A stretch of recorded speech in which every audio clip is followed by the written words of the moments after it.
I'd like to introduce our county CAO, Carol Hutchinson, who will have a few words for us. Here she comes.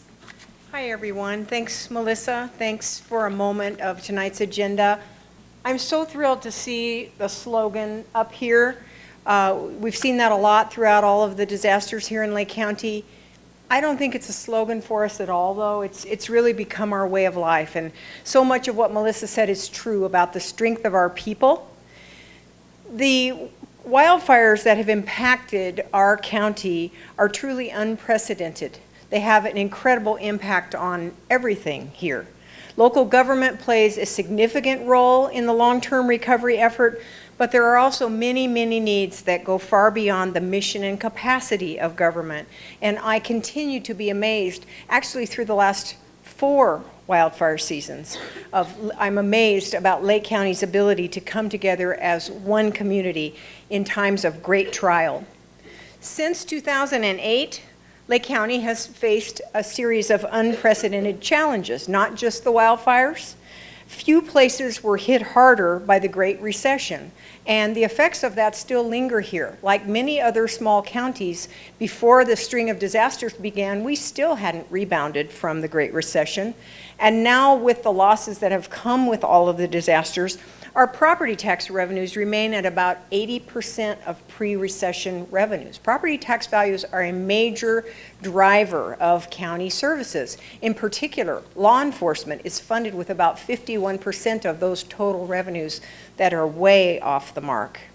Transient occupancy tax, that's another tax which probably is near and dear to your hearts because it is used largely to generate local tourism and marketing efforts. That too is down by half as a result of the Great Recession and then the compounding effects of the disasters and the resorts lost and impacted. Who could believe what has happened again here in the summer of 2018? I found myself without words. I'm struggling to come up with words to describe our circumstances. Unbelievable. And now the River and Ranch fires, known together as the Mendocino Complex, the largest wildfire event in the state of California.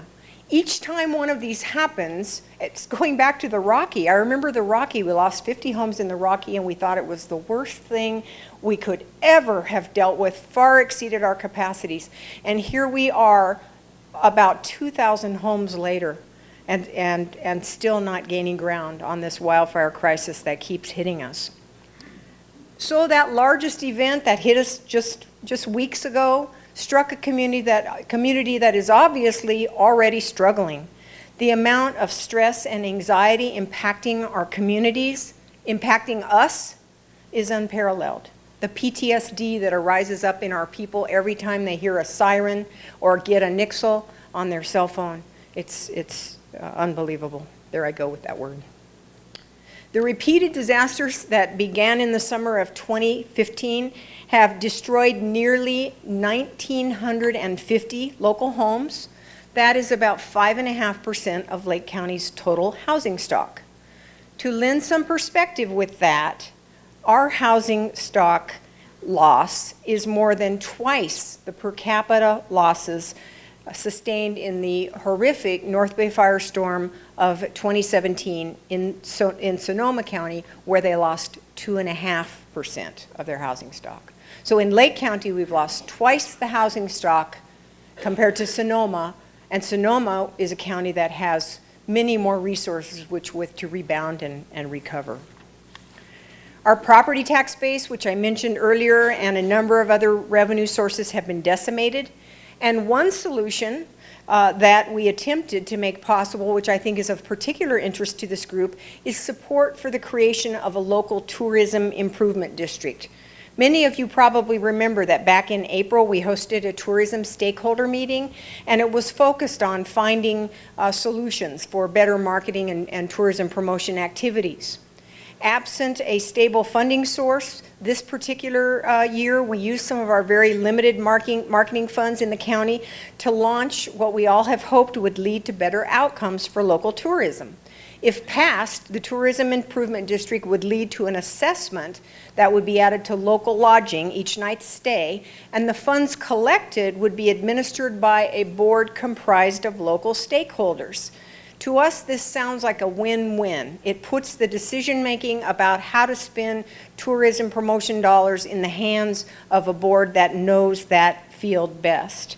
But now we're concerned that this effort may not pass. Originally, it appeared we had an adequate number of stakeholders in the hotelier industry to support this, and the table seems to have turned. And there is a component of stakeholders that do not support it at this point. If you have any influence with those folks, I would encourage you to reach out. Help us. Do what you can to keep the Tourism Improvement District on track, because it can be at least a partial solution for what we need.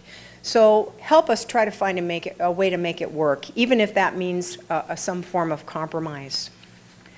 Regardless of the financial challenges Lake County is facing, the County of Lake, as in terms of the government, we still remain dedicated to our purpose, and that is to promote the well-being of every resident and our distinct communities, create effective and collaborative policy to promote a thriving, sustainable economy and environment, maintain transparency, accountability, and quality services.